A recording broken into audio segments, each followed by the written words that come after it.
Microphone, it's yours. Okay.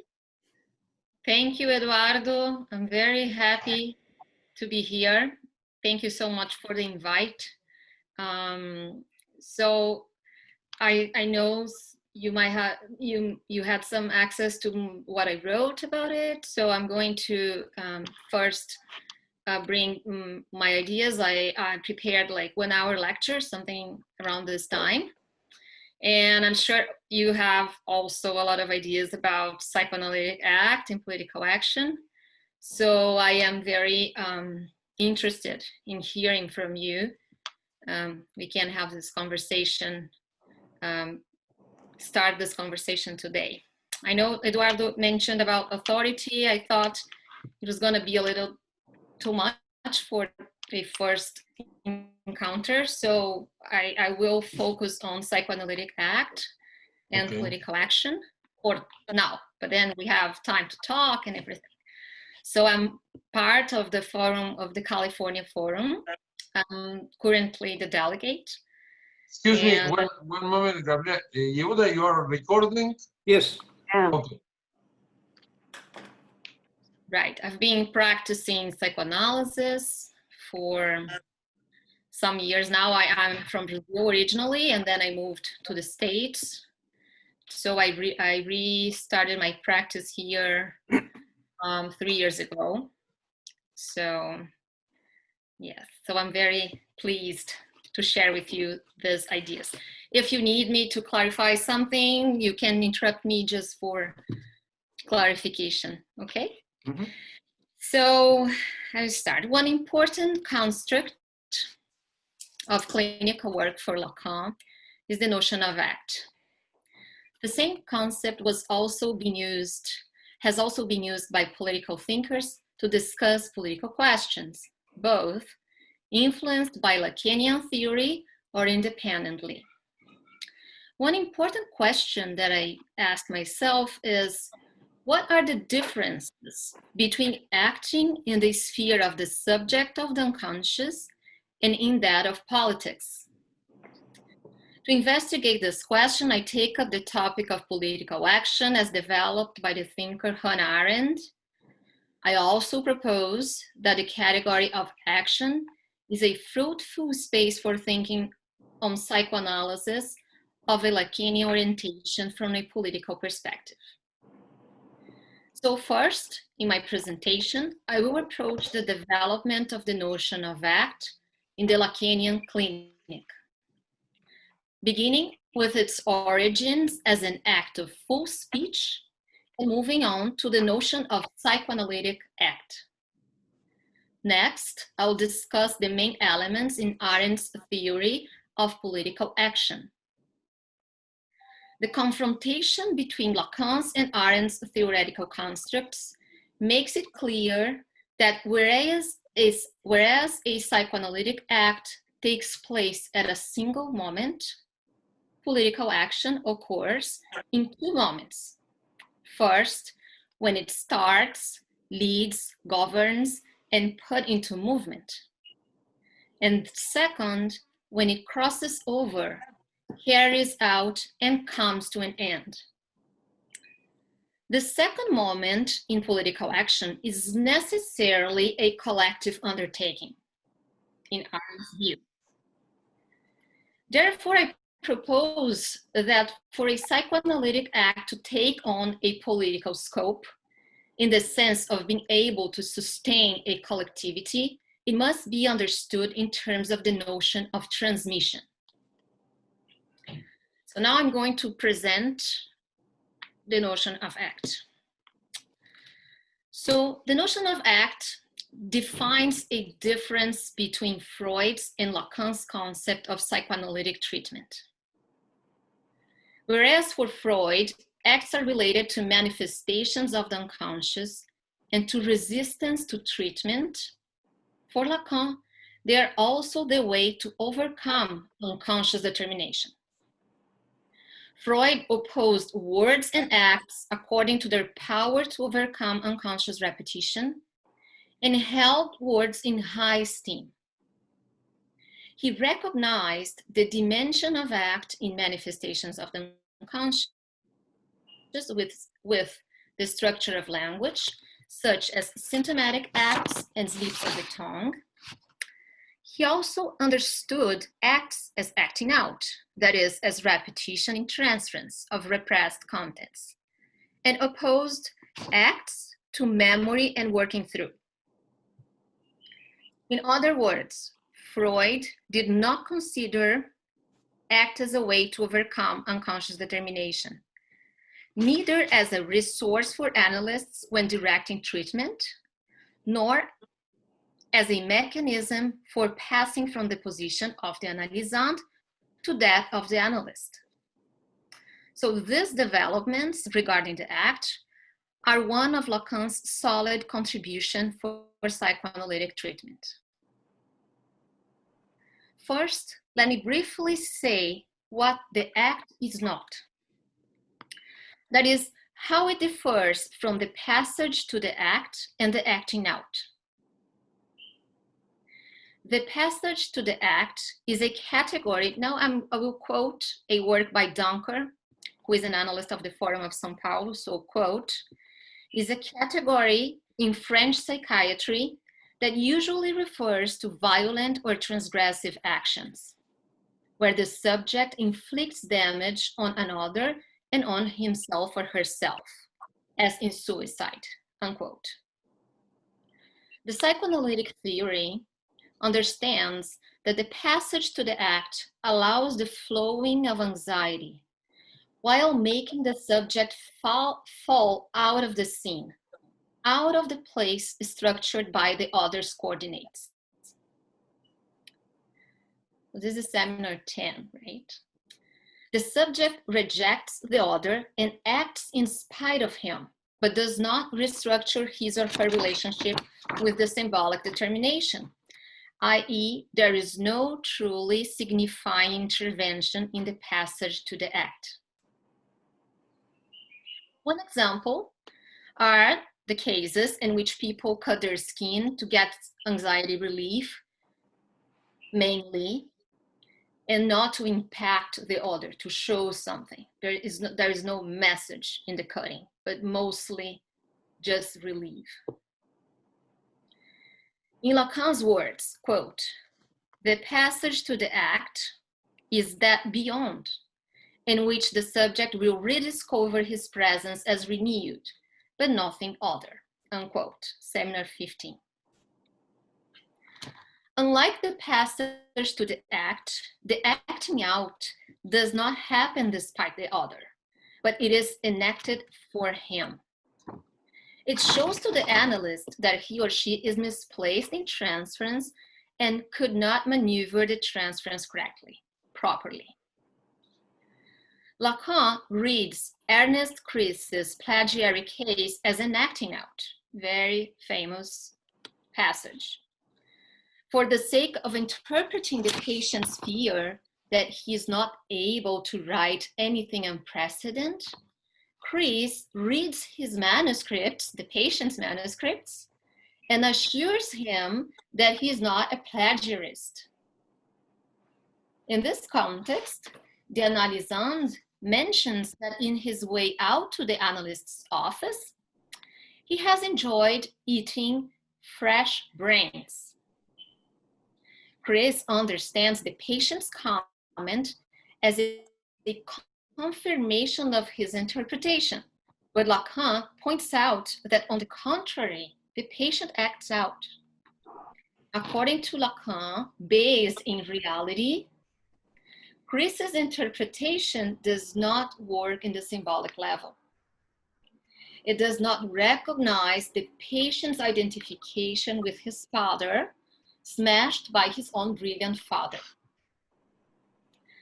Thus, in eating fresh brains, the patient shows in act the signifiers that were not symbolically articulated due to the analyst's misplacement in transference. This is Lacan in the Écrit. So besides differing from passage to the act and acting out, the act in the Lacanian sense also differs from behavior, behavior, habits, rituals, automatic reactions, because all of the latter are repetitive manifestations that take place in a certain symbolic pattern and consistently respond to some causal chain related either to physical stimuli or associations amongst signifiers. Some examples, not to be confused with acts. A strong light towards the eye causes its automatic closure. The bell ringing, previously associated with food, leads the dog's stomach to produce digestive secretions, cultural traditions, and so on. Neither is act. Now let me address what the act is. So in the opening session of his seminar, The Psychoanalytic Act, Lacan states that psychoanalysis does something.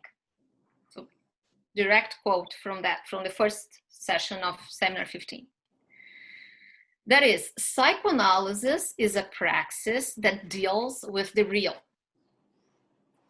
In other words, the psychoanalytic treatment seeks to reset the subject's way of obtaining satisfaction. And this is the act's role, the role of the act. In Lacan's work, the act has a general sense of overcoming some level of unconscious repetition. As speech operates in different levels, at some point, the analysand may be affected by saying something surprising or hearing as strange his or her usual statements. It is common that people remember that they had spoken something which became a turning point in their lives. In this moment, the subject division is manifested, and the individual hears his or her own words. So, quote, "Since the day I said he's my ex-husband, I have felt free," explains the woman that is struggling to mourn her dead husband. Okay. Moreover, some interpretation of the analyst may promote a cut in the repetitive signifying change, functioning as a full speech act. A remarkable instance of the act on the side of the psychoanalyst is reported by Lacan's analysand Suzanne Hommel in the film Rendezvous chez Lacan. Not sure if you guys have seen this film. She relates that once she told Lacan that she has been waking up every day at 5 a.m., the time that Gestapo used to invade Jewish houses in Germany. Then he suddenly jumped from his chair to delicately touch her face, playing with the signifiers Gestapo in French, Gestapo, and Gestapo. An homophony, that means a gesture on the skin in French. Suzanne adds that this gesture did not diminish her suffering, but modified it, becoming unforgettable. In this beautiful example, it is possible to see how the act generated a signifying intervention, able to affect the traumatic real. So, having presented the act, let me differentiate between act as full speech and the psychoanalytic act. In my understanding, it is important to make this differentiation in terms of their position in regards to truth and knowledge. The full speech act is mainly related to truth. being knowledge relegated to have a supporting role. While in the Psychoanalytic Act, knowledge has a fundamental role, along with truth, so both. And because knowledge is transmissible, Psychoanalytic Act takes on a political dimension. So act as full speech. The full speech dwells within the intersubjectivity clinic paradigm, characterized by primacy of the symbolic over the imaginary and the real. Symbolizing, naming, and recognizing are supposed to break the consistency of alienating images and eventually to touch the real. Lacan calls full speech this level of discourse in opposition to the empty speech that reproduces the social imperatives and cliches. He states in Seminar 1, quote, "Full speech is speech which aims at, which forms the truth, such as it becomes established in the recognition of one person by another. Full speech is speech which performs," in French, qui fait acte. Speech qui fait acte, which performs. One of the subjects finds himself afterwards other than he was before, unquote. In these words, we see the equivalence between the full speech and the act, the place of novelty foundation and beginning in subjective life. Full speech doesn't mean the seeking for the true word. We're not looking for the true statement, but it is an act, the subject's truth. Placing the truth in the enunciation, not in the statement, for Lacan means to oppose meta-language. Meta-language is a formal language that offers parameters to define if a semantic paradoxical statement such as "I lie" is true. It was established by the logics, the meta-language is established by the logics, who do not think it is possible to analyze a language consistently from its interior. Here I'm quoting another psychoanalyst, Giannini.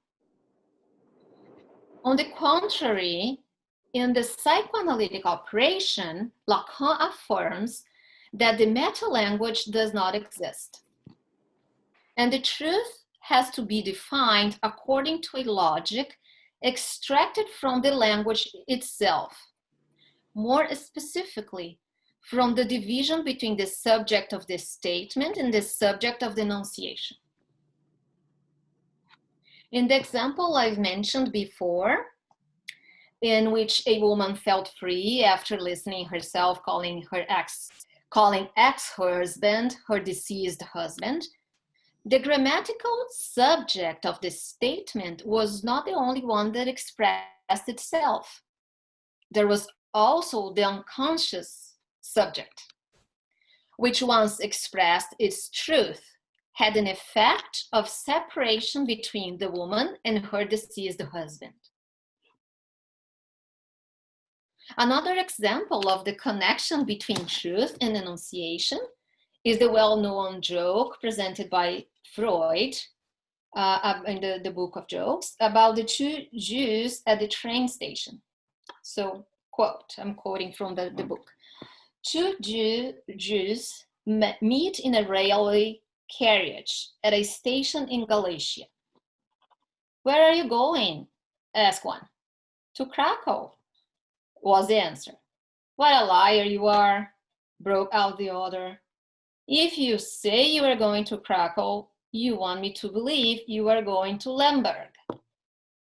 But I know you are going to Krakow. You want me So why are you lying to me? Unquote. In telling his true destiny, the second Jew wanted to lead the first one to be mistaken. But like the analyst, his interlocutor points out the enunciation level of communication, where the truth speaks.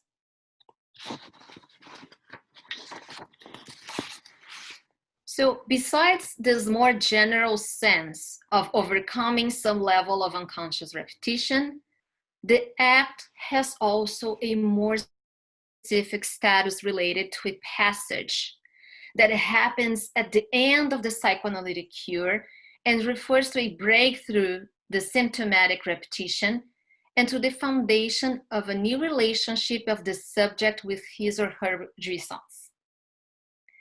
This is the psychoanalytic act because through its operation, the analysant assumes the discursive position proper to the analyst. So now I'm going to talk about the psychoanalytic act more specifically.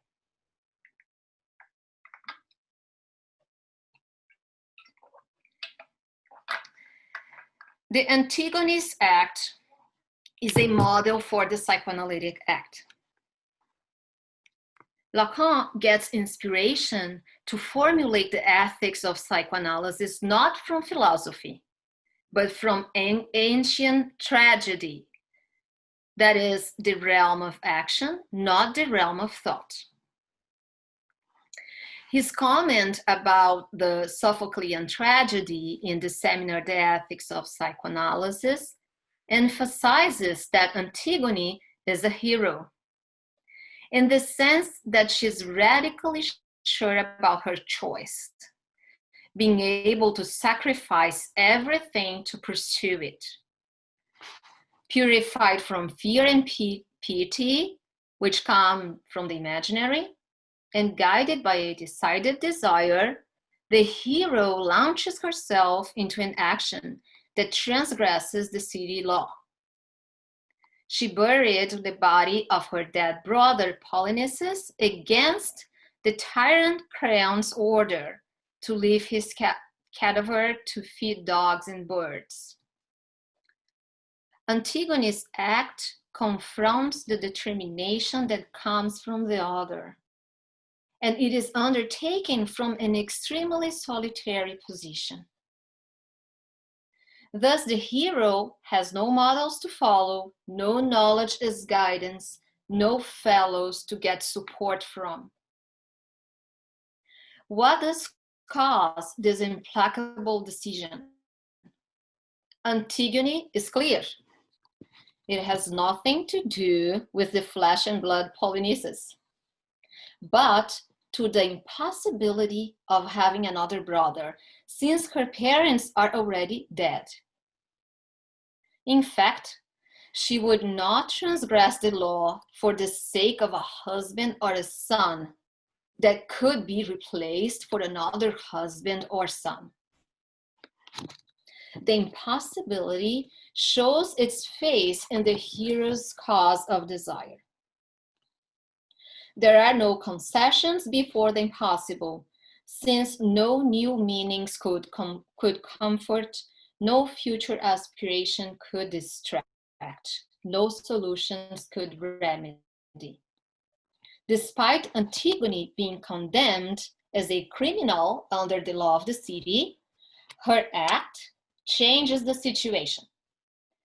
The gods turn against Creon, and she is revealed as the hero.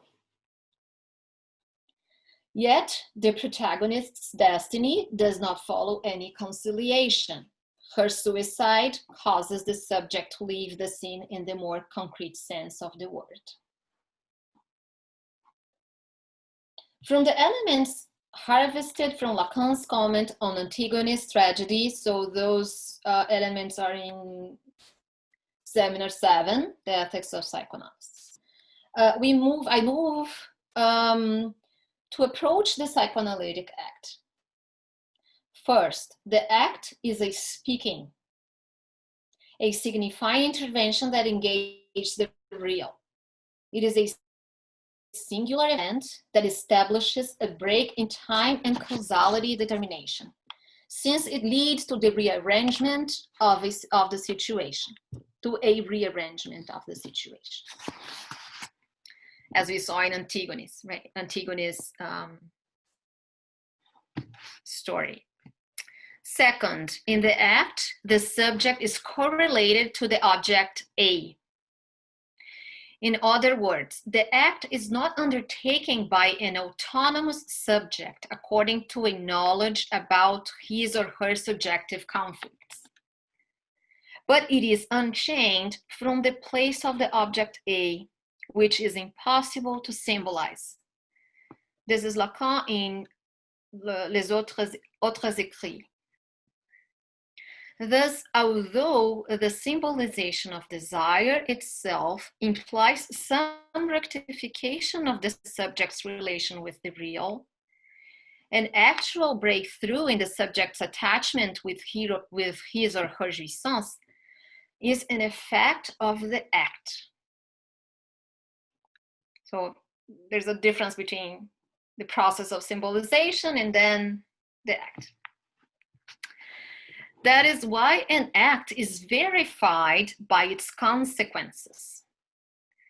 From the reconfiguration of the signifying chain, an act is retroactively elevated to the status of the subject's cause of desire. So it's just afterwards we know that an act took place. Lacan places the Psychoanalytic Act at the end of the treatment. So let's examine the process that allows for its emergence. The subject arrives to an analysis when there is some malfunctioning in the level of identifications, and she or he demands the restoration of the previous state. In other words, she or he looks for turning his impotence into potency through the knowledge he supposes to belong to the analyst. Tell me what is happening, and I'll be good again. Against the demand of fixing identifications, the analyst invites the subject to speak freely, between quotes, because there is no free speech, in fact. That is to give room to the unconscious thought emergence at the expense of a loss of being.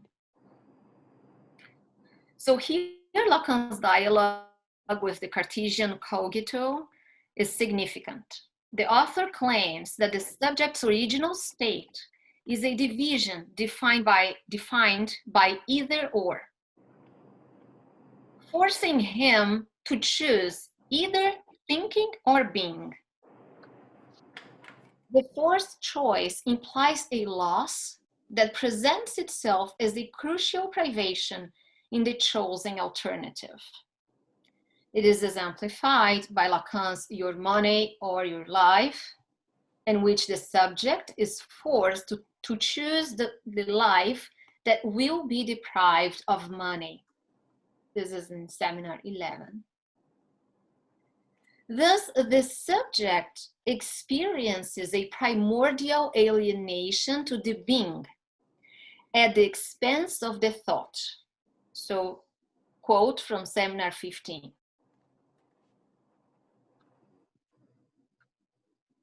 I am, no, this is not a quote, sorry. This is a compilation of myself. So between quotes is, I am, therefore I do not think. So this is the fundamental alienation that he presents in Seminar 15. I am, therefore I do not think. This I am is sustained by the imaginary identifications which give consistency to the subject's being. So Lacan designates it as a false being, the one that prevents the unconscious level of thought, able to cause the subject's division and the emergence of the unconscious desire. still in subject 15, in seminar 15. So the process of analysis, according to Lacan, aims to bring the subject to the, quote, I think, therefore I'm not, unquote, which is a formula that he proposes and subverts the Cartesian, I think, therefore I am. With I think, therefore I'm not, Lacan proposes to designate the emergence of the unconscious subject as a vanishing point, a thinking without substance. From not knowing who he or she is, the subject may formulate a question about his or her alienation to the symptom and start seeking knowledge about it, which is different than seeking knowledge from the analyst in order to simply fix the suffering. So this is a seeking knowledge from the unconscious, right? In fact, the knowledge seeking mobilized by the symptom is sustained by the transference to a knowledge that is supposed to the other, the subject supposed to know. So from the analyst to the subject supposed to know, symbolic transfers. So this is one important move in the analytic process, but cannot take it to its end.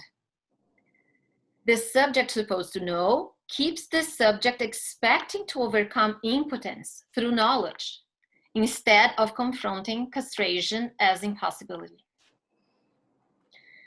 Therefore, quote, the term of analysis consists in the fall of the subject supposed to know and its reduction to the arrival of this object A as cause of the division of the subject, which comes in its place, unquote.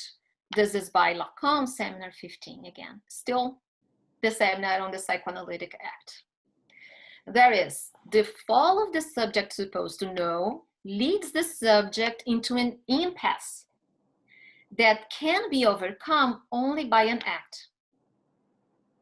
Put another way, the knowledge that operates in analysis shows that the production of meaning is limited, and the subject is faced with the impossible to say.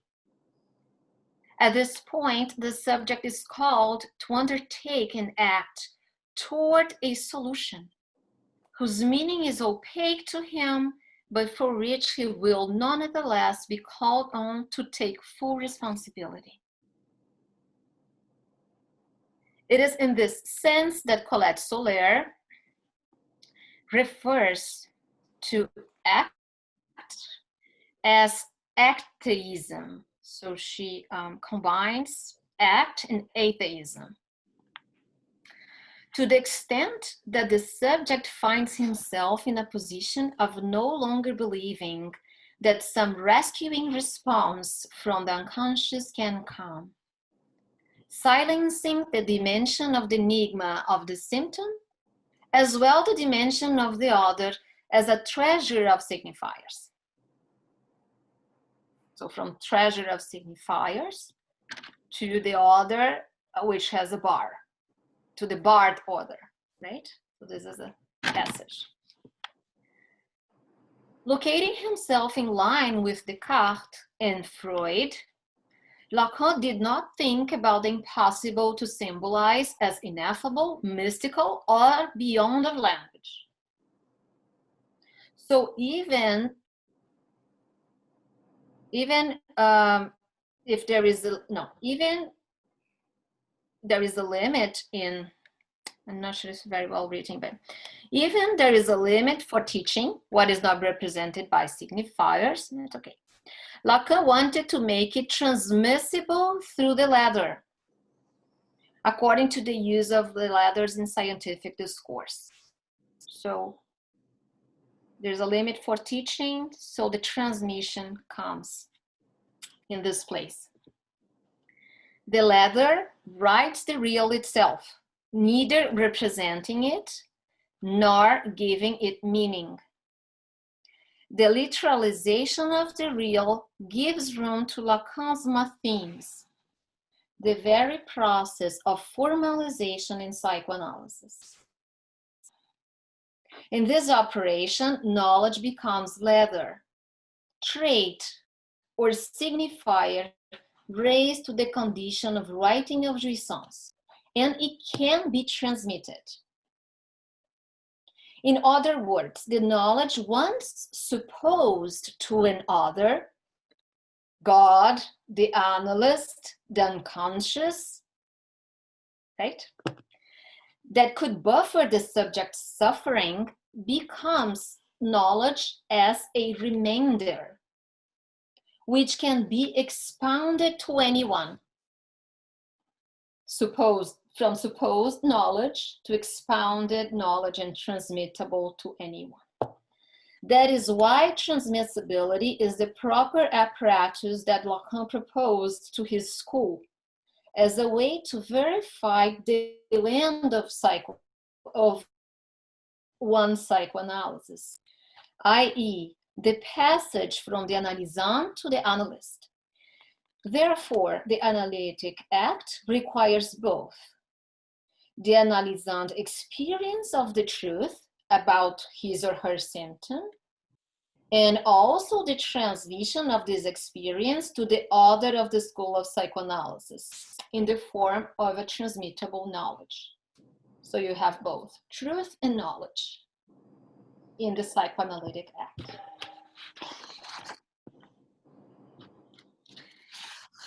So these are the basic core elements about the Act, and I will now present Hanna Arndt's theory of political actions, the main elements of her theory, okay?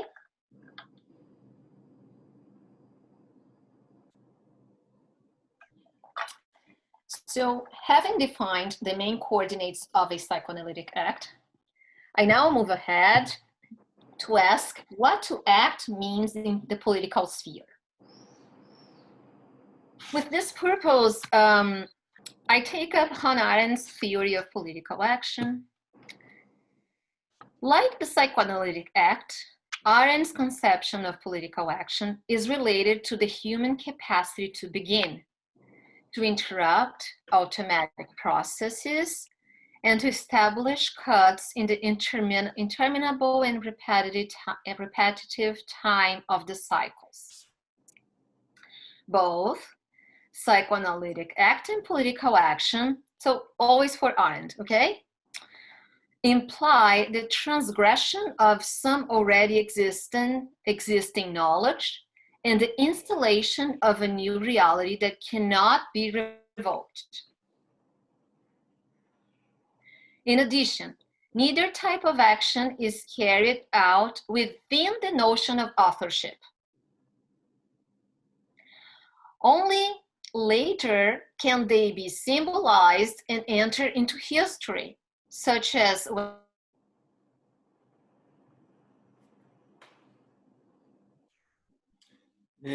Gabriela was cut off. What happened? Say it again? You were cut off. Please say the last sentence again. Okay. So, in addition, neither the type of action is carried out within the notion of authorship. I'm back 2 sentences, and now only later can they can be symbolized and enter into history, such as when a poet, a journalist, or a historian gives an account of what happened, or when a subject tells or writes about his or her analysis. So here, what is similar, okay? I just said this similar elements. But we should be attentive to the fact that these convergences are derived from different elements. If for Lacanian theory, these characteristics of act are related to their connection with the impossible to symbolize, Arndt's theory, in its turn, recognizes the human condition of plurality in the origin of action. Political plurality refers to the fact that by acting together, men become distinct from one another, even as they continue in relationship. What individuals share is the action, and as a consequence, they constitute neither a dispersed collection of individuals nor an undifferentiated mass of people. So this is plurality, individuals connected but not in a mass mode. Let me say more about Arndt's political action. The aim of the action is the process itself. The verb to act means to create space amongst individuals. And this puts them in relationship to each other without dissolving them in a whole. Okay, just said that. Action does not have utilitarian ends. It's not instrumental. It thus differs from behavior undertaken for the purpose of bringing about a given effect, and is even different from reactions, habits, and cultural traditions. So she goes back to the same points. Behavior is learned and can be measured. It is the object of statistics and responds to methods of psychology and social sciences. Tradition is transmitted from one generation to the next and preserves the past.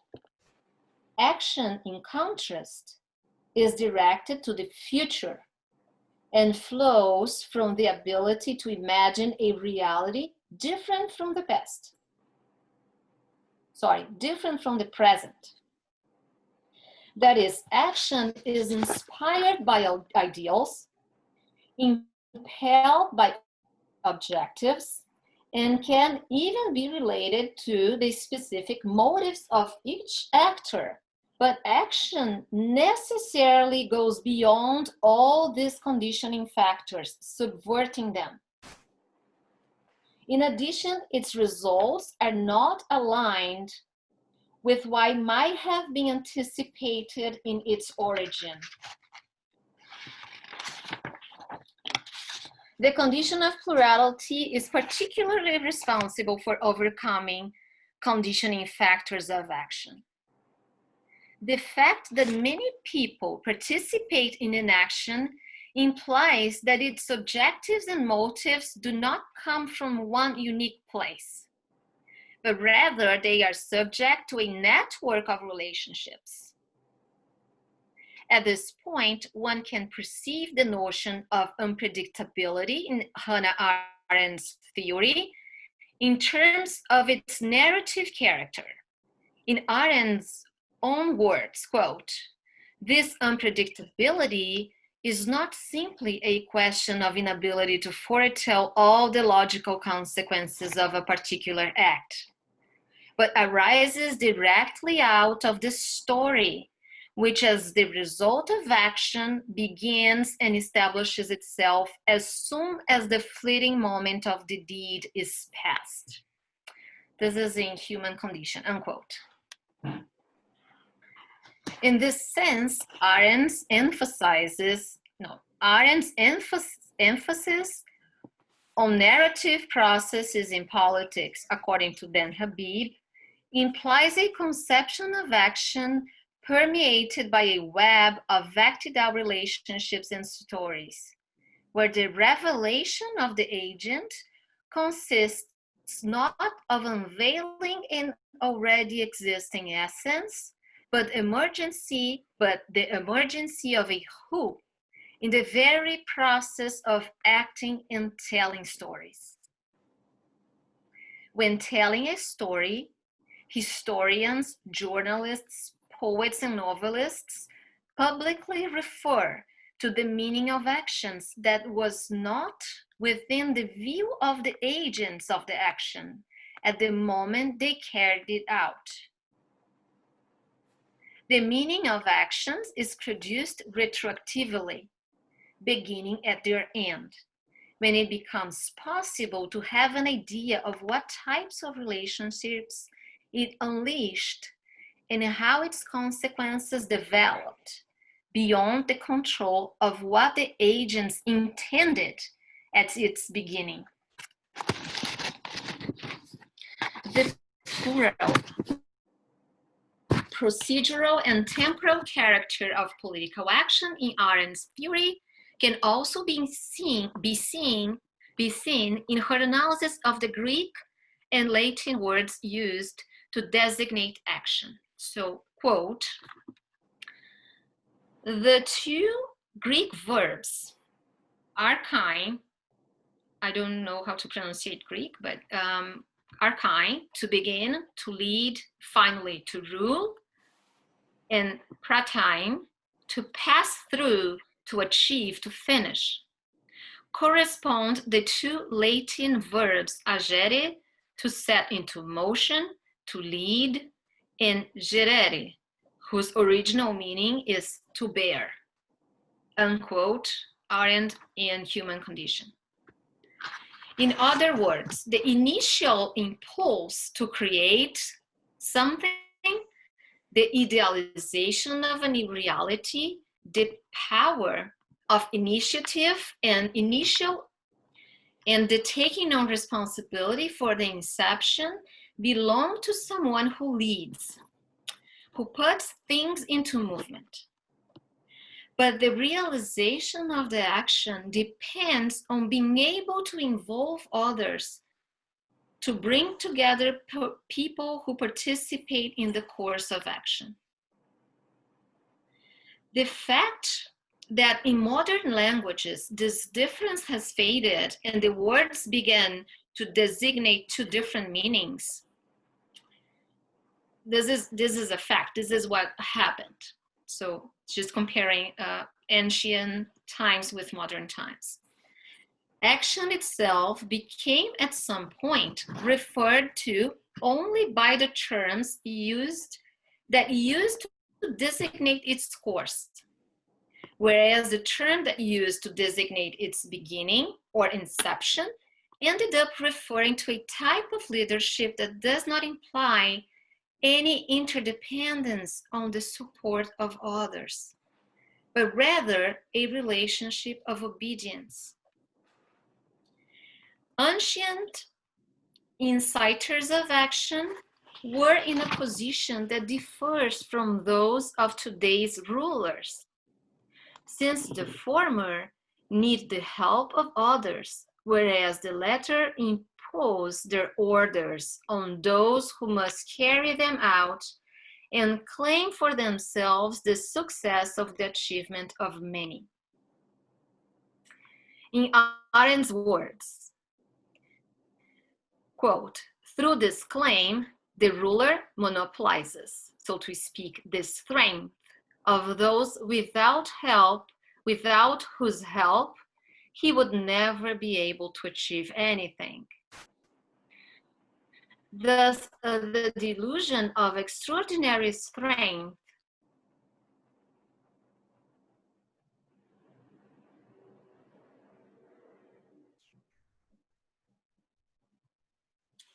Nós ouvimos, tá?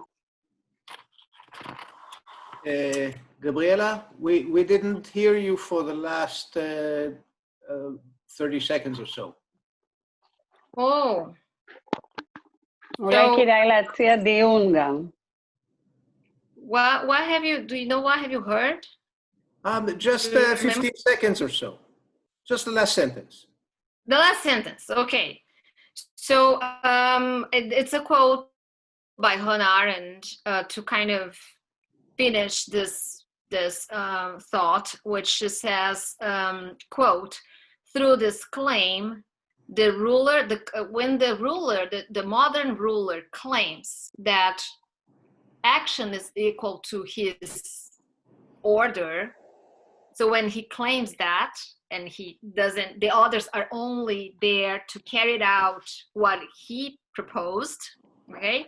No interdependence between the beginning and the achievement. So so through this claim, the ruler monopolizes, so to speak, the strength of those without whose help he would never be able to achieve anything. Thus, the delusion of extraordinary strength arises, and with it, the fallacy of the strong man who is powerful because he's alone, unquote, human condition, okay? So this change in the meanings of the words goes back to the resentment of the Greek philosophers as to what they understood as a triple frustration of action, namely, quote, the unpredictability of its outcome, the irreversibility of the process, and the anonymity of its authors, unquote. Arendt, Human Condition. According to the author, to Arendt, Plato proposed to remedy these frustrations with a model of politics inspired on fabrication rather than on action itself. In other words, a model that rejected collective undertakings in order to bring to the fore the figure of the lonely craftsman, who has in mind a model of the product he wishes to construct and who masters the techniques to do so. Thus emerges the ruler, who is guided by utopia and knows what means should be deployed to attain it. His role is to make sure that those he rules, who know nothing, follow his orders. So basically, it's another type of activity, which is fabrication. So she, in the Human Condition, she will elaborate on 3 types of activities: labor, fabrication, and action. Political is in the field of the action, politics, to her perspective. And so she's basically saying that there are actions before all the frustrations of actions. So Plato proposes to change the model and goes to fabrication, where there is one craftsman who is able to do everything, the whole process, and the others are just there to do the labor, basically. So Arendt fully recognizes these limitations to action, but did not see them as problems to be corrected by mechanisms foreign to its logic, such as the replacement of the action by fabrication, as proposed by Plato. She rather held that the limitations should be remedied through specific models of action, namely forgiveness and promise. She recognized in forgiveness a remedy for the irreversibility of action, and in promise, the redemption of its unpredictability. So here I will look only at promise, since it is important to Arendt's theory of political action to make new beginnings last over time. In other words, men act jointly in order to intervene into a given reality and bring something new into light. On this basis, they establish a world where this something new becomes perennial. The power to promise, which goes back to the Roman tradition of the inviolability of agreements and treaties, and to the Hebrew alliance between Abraham and God. This is a quote by Human Condition. So the promise is a remedy against the unpredictability of human matters in an attempt to construct a shared notion of the future. The act of founding is related to both a break with what has been instituted and the possibility of making the new last through time, rather than seeing it be swept away from reality after the fleeting instant of its emergence. In this context, Arendt gave great value to the Roman notions of commitment and foundation, concepts that broaden the Greek idea of glory, which strictly speaking meant the splendor of the great deed able to unveil who an individual is to be destined to prosperity. The brilliance of the individual amongst the Greeks gives way in the Roman political experience to the constitution of the world as a space that is established among men. In several different places, Arendt uses the metaphor of the table to illustrate this point. To sit around a table with others means to share a common space. The table brings those seated around it into contact and at the same time separate them and keeps them from stumbling over one another, coming to blows, or entering into physical erotic contact. In short, the table is the world, the between, that places individuals in relation to one another. Its constitution is brought about the act of promising, which takes on the political status of commitment, beginning with the Romans. I think I'm speaking for a long time, right? Yeah, we can maybe stop for questions and then see if to continue. Maybe open it for questions for what was set up to now. Gabriela, is okay? Yeah, it's okay. I have a question. Sure. It's about the letter, trying to understand a little better what you mean by the difference between the signifier and the letter. In your article, you mentioned this idea of calling the dead husband the ex-husband, and I think you designate it as the use of a letter rather than a signifier, this ex. And I'm not sure I understood it correctly because it seems like a signifier, like it comes out of the chain of signifiers of the culture, this ex-husband. It makes him someone divorced rather than dead. It's to enter into a different myth. So the question is it a signifier or a letter in the way you see it? So that example specifically, it was not about the letter.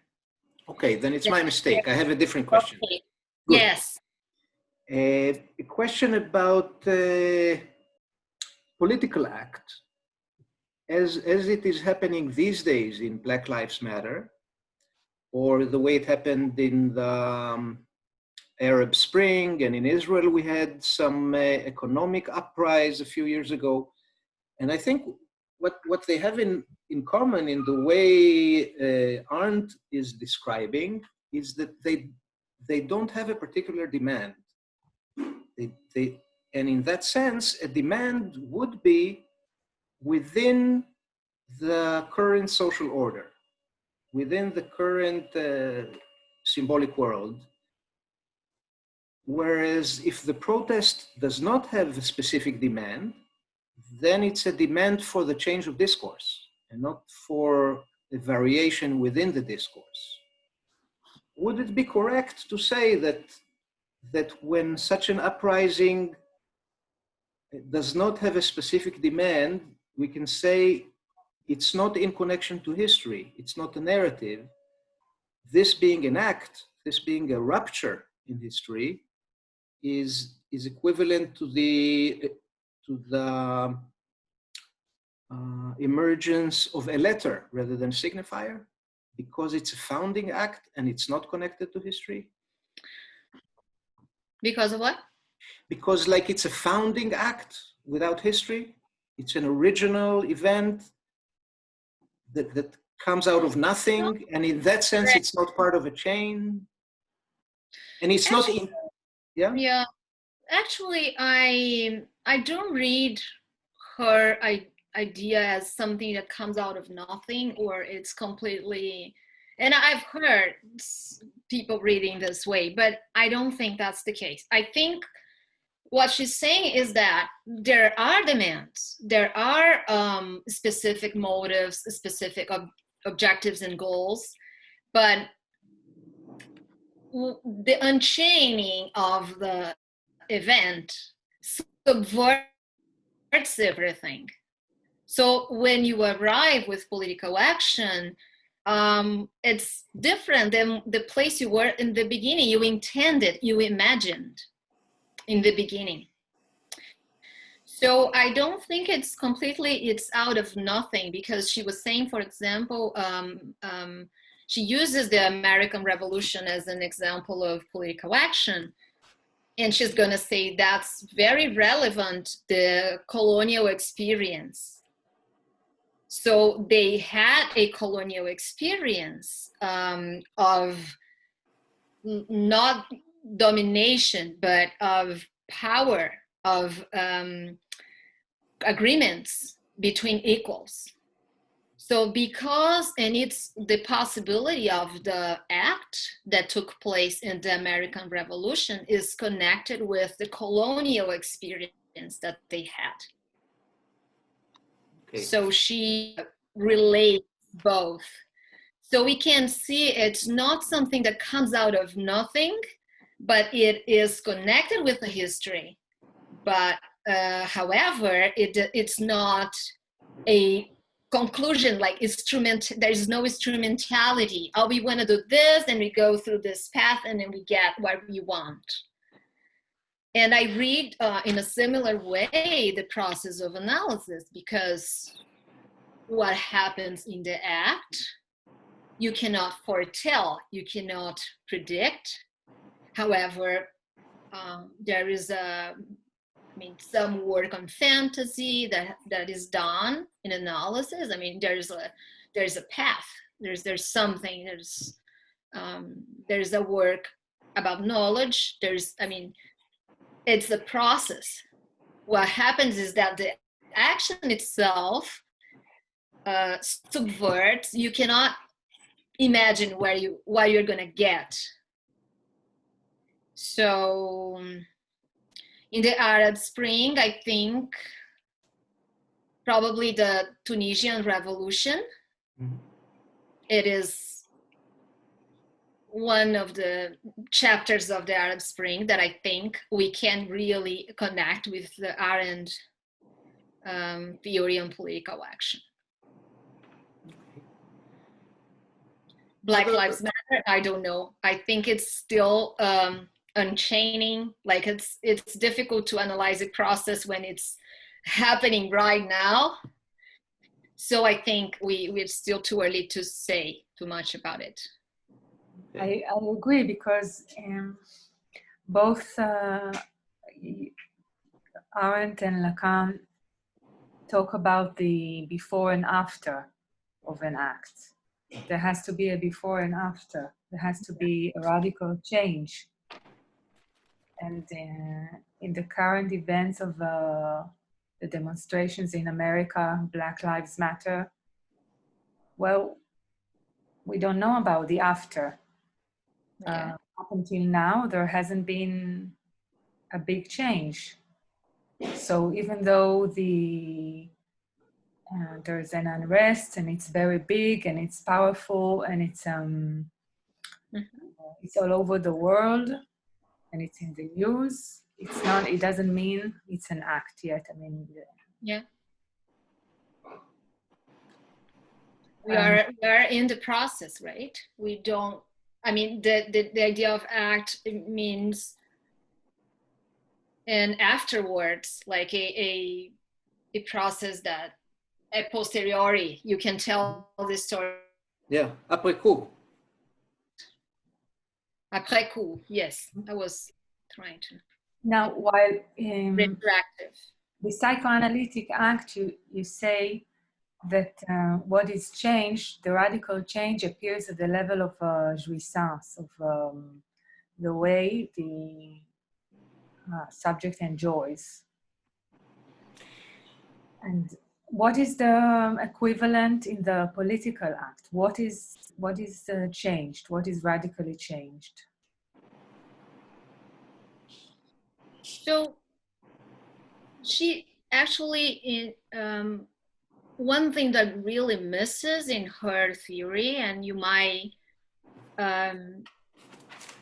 mean, you might have that. She's criticized by that many times, that she doesn't pay attention to anything that is related to affects. So she somehow excludes from the political aspect any kind of reflection about affective processes. She considers the politics only relates only to formal aspects like freedom and aspects related to basically to freedom and equality and things like that. So she doesn't present, and I think she makes a mistake also related to that, and that she recognizes when she criticized the insertion of Black students in the 50s. She has an article, Reflections on Little Rock, that she criticized the presence of Black students. And then she recognizes afterwards that she missed the question of the fear that they had to confront, that, I mean, that things in that specific point for a Black family, I mean, she thought that they were exposing the children to something that should be taken on by the adults. And then she said that what she missed was the point of the fear, that the families were already dealing with the fear for so long that that was not unusual for them, as she analyzed. So I think she doesn't present a reflection on the point of what we can easily recognize as jouissance and satisfaction. But I think her theory is very fruitful in terms of showing that forms of organization that I've been working in terms of feminine jouissance, ways of other jouissance, because the other jouissance, the ways of collective arrangement in the jouissance that is not all phallic implies that you have individuals, that you don't have a process of massification. So I think she's very this is a very crucial point for her. All the forms of political manifestations that she values are not on the side of the mass, on the side of homogeneity. Republicanism, plurality, political action, everything it relates to this other kinds of jouissance, let's put it this way. So this is something that I've been working on, but I don't think we can easily pick in her work something about affective processes. I have a related question concerning the modification of jouissance that follows the act in respect to Antigone. Because there something is not clear to me. It seems to me that this aspect, I must be overseeing something, but I cannot identify the element of modification or some alteration in jouissance in Antigone. Other than, it seems to me that the only introduction, let's say even of her body, is in her suicide. Because there is some following of, she does follow a law which is not governed by something, the law that she follows is not an idiosyncratic law. It is of some duty still to the other. And I think the quote that you brought from Colette Soler about the activism and this. There you said not to believe the other anymore. That in the activism you do not believe the other anymore. Either the analyst God, as you gave a few. So there I do not see the disbelief in some sense, or because he does follow a law, which is, let's say, it is not the phantasmatic law that we find, which is idiosyncratic, that we attribute, let's say, in the clinic, jouissance to. So there so to simplify it, the question of jouissance in Antigone, or modification of jouissance in her act, if this is for her own jouissance. Yeah, so, I think she is in the middle of the way. Like when Lacan is working about her act, I think the main change at the point is the desire that is not presented as a lack of being, like the desire of, in terms of lack, the desire that is in motion because of something is missing, because the subjects want something else. The type of desire that is at stake in her act is the desire as action. He uses a word that I'm not sure if I'm going to be pronouncing correctly, imerus, H-I-M-E-R-U-S, imerus. So he says this is the type of desire that Antigone is connecting to. So I think he's moving from analyzing the desire as connected to the lack of something, the lack of being, to the desire as something that puts in motion, and then we can then we can see that is in action. It's a positive notion of desire. And then the jouissance is a category that I think it is more, it is a little later it's going to come. So I'm not concerned in making like point by point, like taking an example as like every point has to match. I think in her case, the main point of the seminar 7, when he is analyzing her, a little bit of a change is that like he's bringing the notion of act and he is changing his paradigm in regards to desire. I think that's the point for that moment. It's interesting what you're saying about the about desire that is different from that is not associated with lack, because desire by definition, this is one of Colette Soler's definition, is the making present of the lack in some way. So desire is always, as we know it, from the different definitions, from the first one of metonymy of being and metonymy of the lack of being, I'm sorry. And so it's very consistently connected with the lack. But so the point you're making is I find it interesting because it's some desire, it is a strange desire that is full.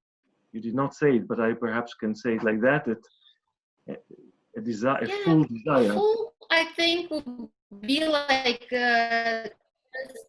just like antinomy of lack.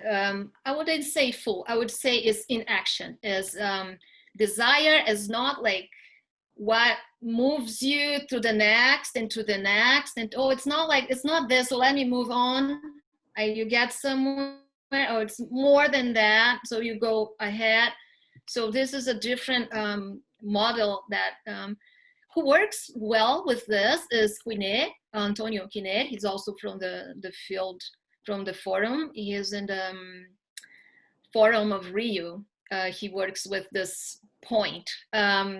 So I wouldn't say it's full desire. I would say it is a desire that is enacted.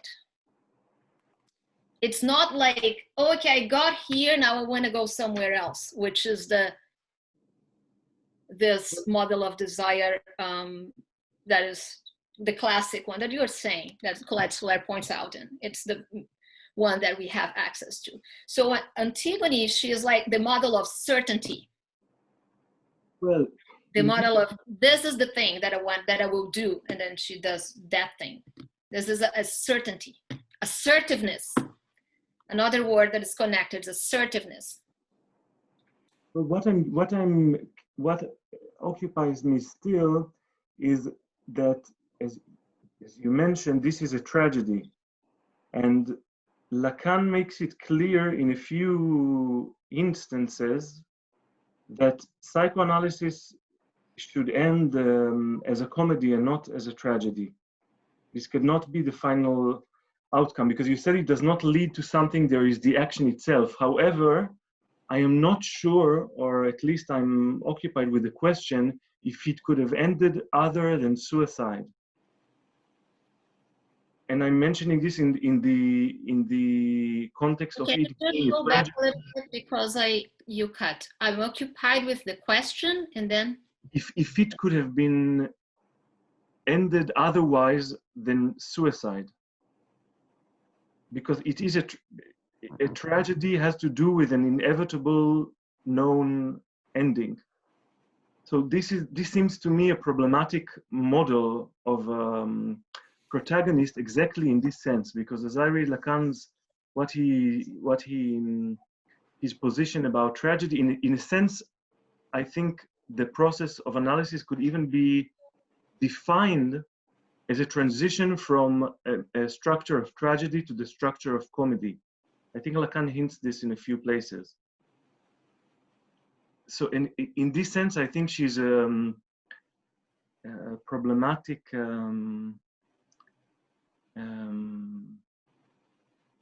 model of a protagonist, as it seems to me that you, not problematic on according to my ethics. I mean the consistency of what Lacan says, what should be the course of analysis. So in this sense, so this is my question. If it's problematic for discuss the ethics of psychoanalysis, or for discuss the Psychoanalytic Act, what is the problem exactly? That I'll again pose my question like this: if it could have ended otherwise than suicide, and if this is what makes this a tragedy, that it had to end in suicide. So this is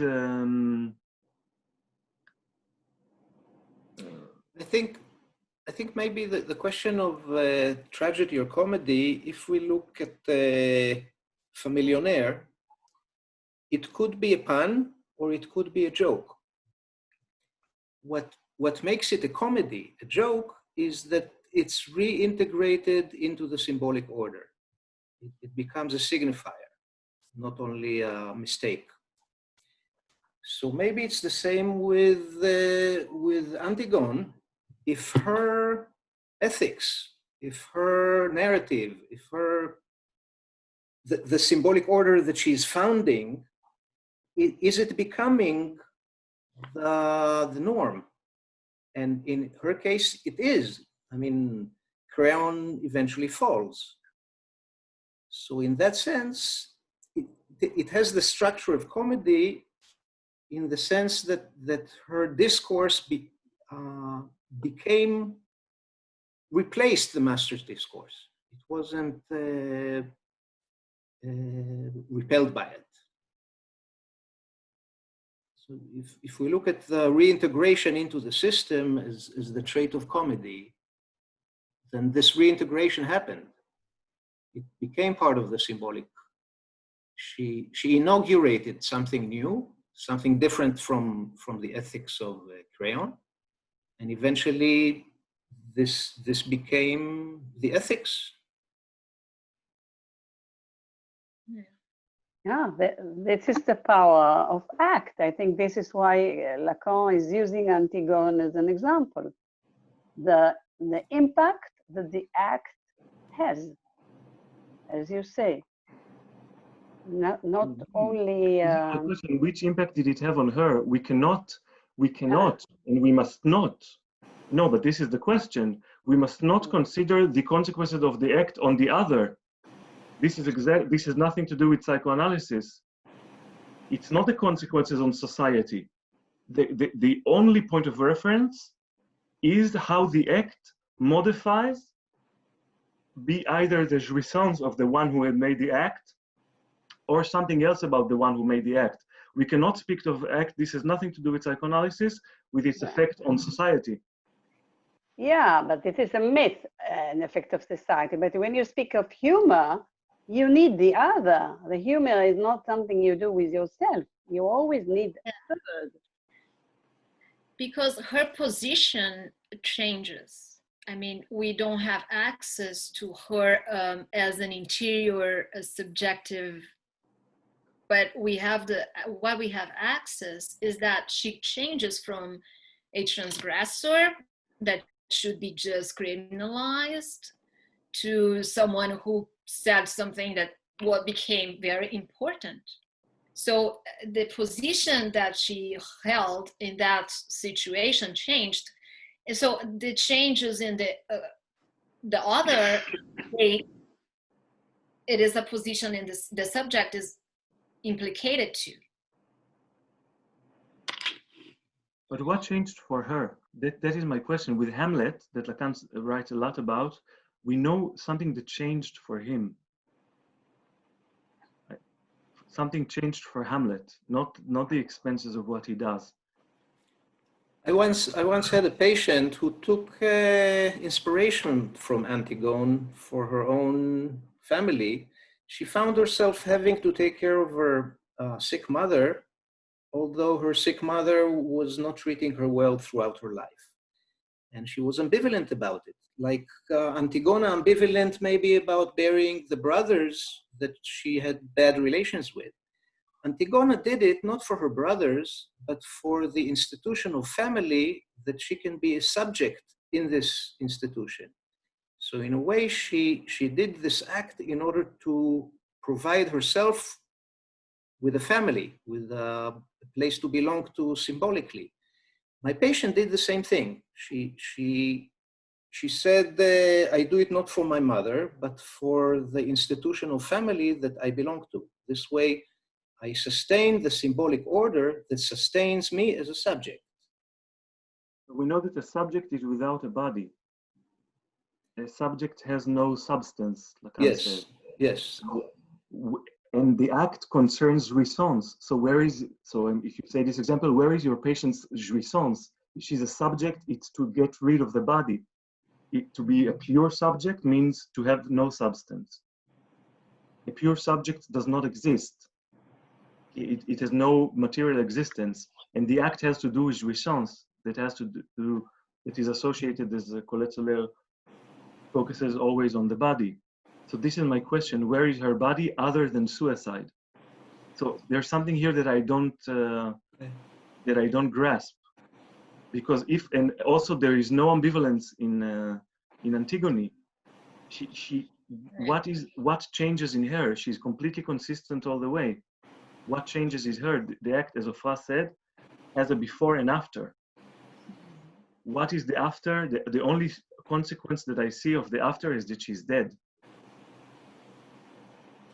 So what is? It's not clear if the act is the suicide or the burial of. Is it a passage à l'acte or an act? Well, I'm not sure if I don't think the act is the suicide. I think that we don't actually know if the suicide was an act or a passage to the act, right? I think the point of the change is that because see, you were saying that I understand what you were saying in terms of the body, but I think we have in any example like some elements that we can take when we cannot get point by point, right? So he is reading something, and I think what is important in that reading is that there is a reconfiguration of the whole situation from her act. Cannot hear? We cannot hear? It found the subject afterwards. I was cut? Yeah, But You just said briefly. reconfiguration, and then we lost you. Reconfiguration of the whole. Of the whole symbolic situation. It's not like, because the subject, it becomes something after the act, it is refounded. So the subject is different because everything changed. It's not because the question is different. The question changed afterwards. So before, the question was like, we have a law, we need to abide by the law or transgress the law, we need to whatever, punish whoever. And then after the act, the question changed in that situation. So the symbolic coordinates become different. That's, I think, it's one important point. Yeah. But I see what you're saying. You are trying like to get the point of the body specifically. I'm not even sure if the suicide is an actual consequence of the act. Not sure if I can read this way.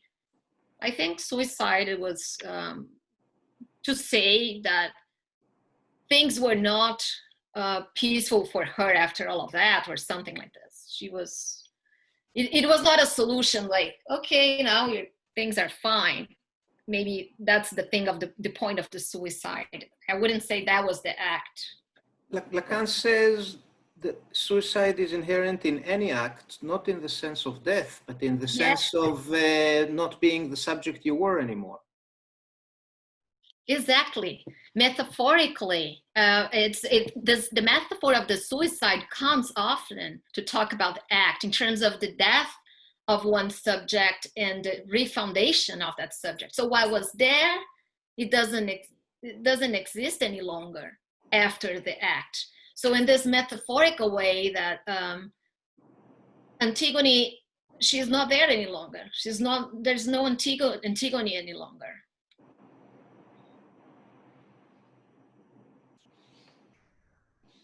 More questions? Yeah, I would like to, if you could say a bit more about the desire enacted, the movement of desire, as Antonio Quine speaks about it. Can you say a bit more about it? I think it is a very, it is a moment of transition. It's not something that you find consequences over the work in different seminars. So Lacan picks up again that model. But specifically in this seminar, Lacan is exactly talking about desire connected to act, and not following the model of a failed act in terms of desire, as we could think in terms of lack of being, like, okay, I got this, but it's not this, so I want to go somewhere else. So desire is a constant movement, but desire as something that is, okay, I'm certain about this. It's the notion of certainty that comes with the act. So this is, I think it's a transition. It's a moment where he breaks with this idea of lack of being to establish the idea of the act rather than the hysteric model of desire, more like an obsessive model of desire, like not the postponing, but more like, okay, this is it. Okay. So I don't think we can find several developments of this idea, but that was very important to bring something about the notion of act, and then we have jouissance and other types of differences. Okay, thank you. You're welcome. I'm trying to pinpoint the point of the letter, where the letter is functioning here, and I see several points to see if I understood correctly. The point of certainty is a point of a letter, because the signifier is always multi-meaning. So, and also the point of inauguration, that it's a cut from previous symbolic order. So something completely new, as if out of nothing, or at least it has a component that is not explained fully by continuation. Right. So that part that cannot be explained as continuation, and it's crucial for the new order, this originality is like a letter, because it's not connected to a previous signifier. It's something new, something isolated. And also the rupture from previous culture, previous ethics. This would be like the signifier is dismembered into letters. Something new has to be grafted on this kernel of a new letter.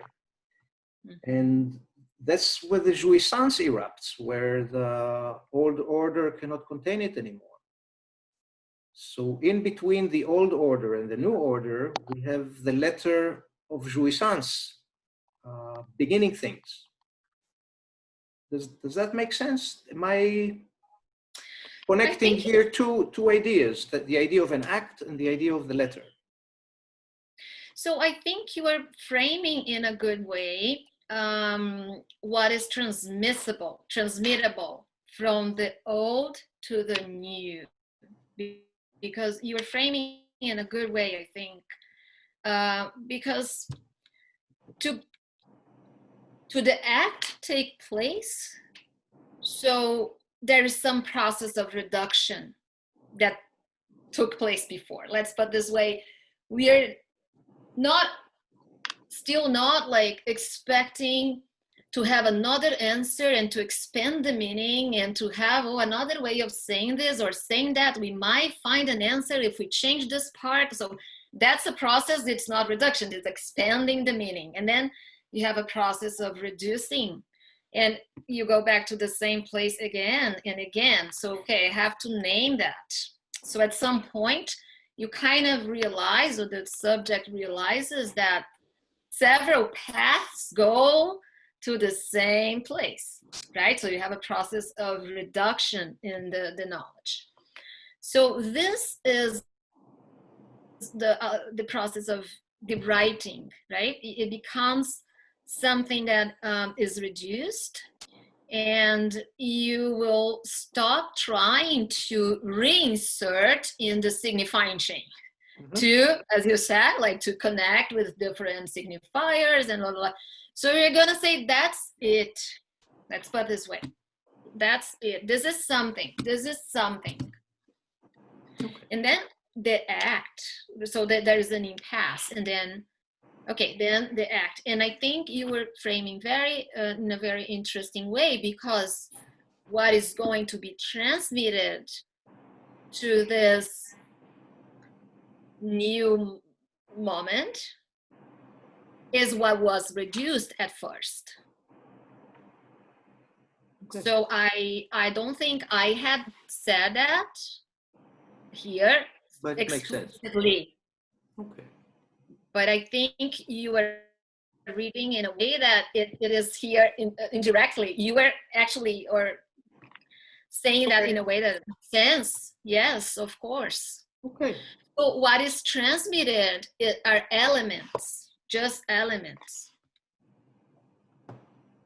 Okay. You don't have like the transmission of the full story. You are not on the other side of the river with all your Oedipus novel again, or everything, all the phantasmatic constructions and everything. No, what is transmitted are some elements.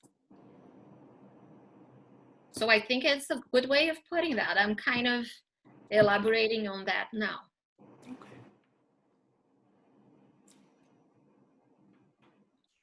Other questions? Comments, if you do want to make questions, but if you want to comment, present ideas. In what way the act of the analyst is incorporated here? I mean, is there a difference between, I mean, in this regard, in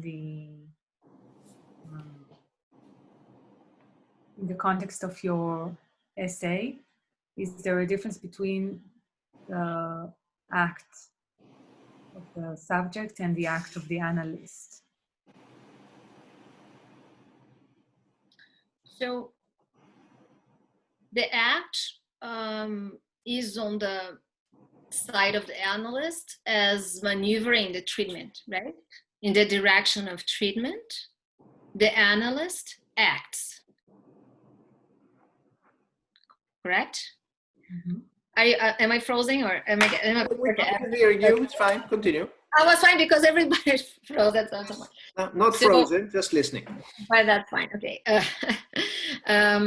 So this is on the side of the analyst, and we have that important essay by Lacan, The Direction of Treatment, in which he discussed the politics of psychoanalysis, of the politics of the treatment. He's going to say there is a hierarchy basically in the treatment,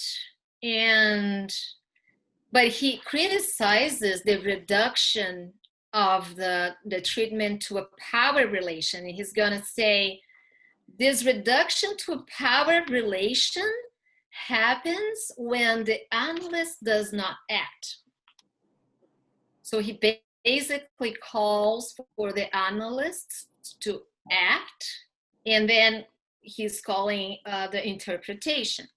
So he's going to say it's the politics of the action. I think the whole idea of politics in that essay, which is really important for a period of psychoanalytic thinking, is to say that it's a politics of action on the side of the analyst. So I brought up that example Suzanne Hommel described, that he does a gesture in her face and plays with the homophony of the gestapo. But what was, it was a question or, I'm sorry. Yeah, the act of the analyst. Yeah. Right, but this is the act on the side of the analyst maneuvering the treatment, right? Which is basically interpretation is a form of act. The psychoanalyst does not work. The work is on the side of the analyst, as the unconscious, is on the side of the unconscious. The analyst does not work. The analyst acts. So you think that there can be a difference between some kinds of interventions. Not every intervention of the analyst is considered an act. Exactly. You can know only afterwards, après coup. How do you know if there was an act, if the interruption, you cut the session, the analyst cut the session, that could be an act. We don't know in advance.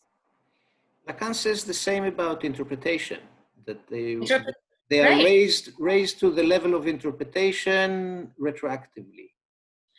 So interpretation and act, I think in that essay are taken as in the level of the interpretation is the action of the analyst. He's very clear. So he calls the interpretation the action of the analyst in the direction of treatment. So I would say when he uses, okay, that was an interpretation, he was saying in that moment there was an action on the side of the analyst.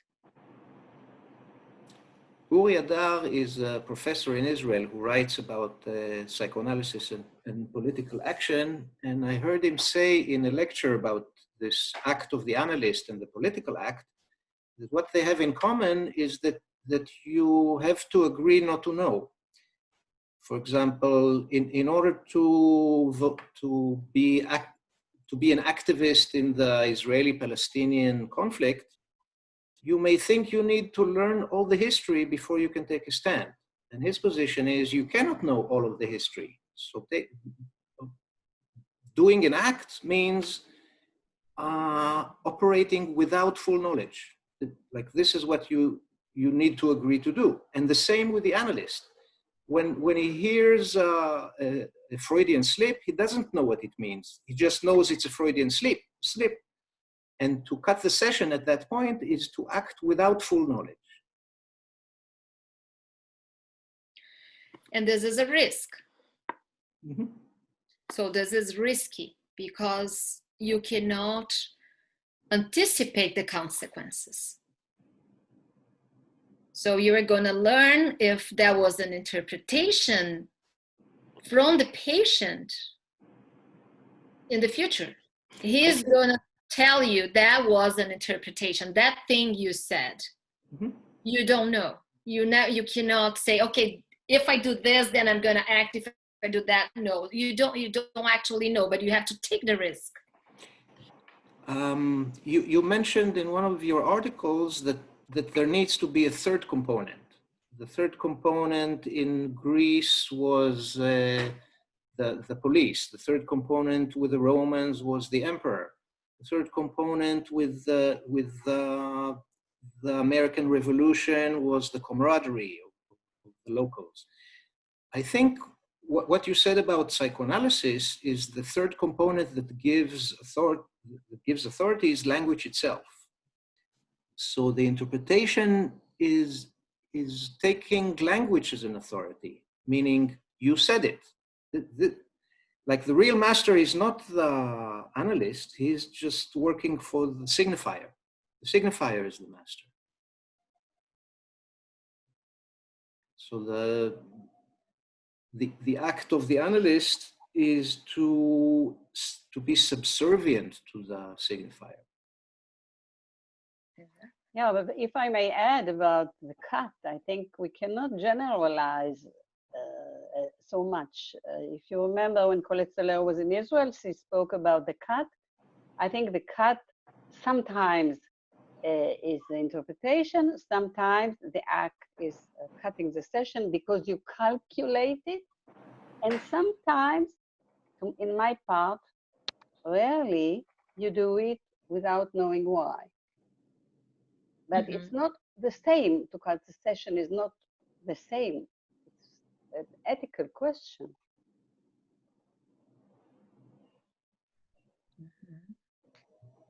Where's Gabriela? Right. So it is a common thing. Yes, I agree. But I would say, in any case, I mean, the cut comes from a different place on the side of the analyst. But in any case, it's if there was an act or not, it's just retroactively you were going to know. Like sometimes recently I had a sense that the cut was very precise, like in a session, but then the patient was so horrified by the time that he could not get anything from that. So he would come back to speak, why did I cut? So, I mean, sometimes you can like really think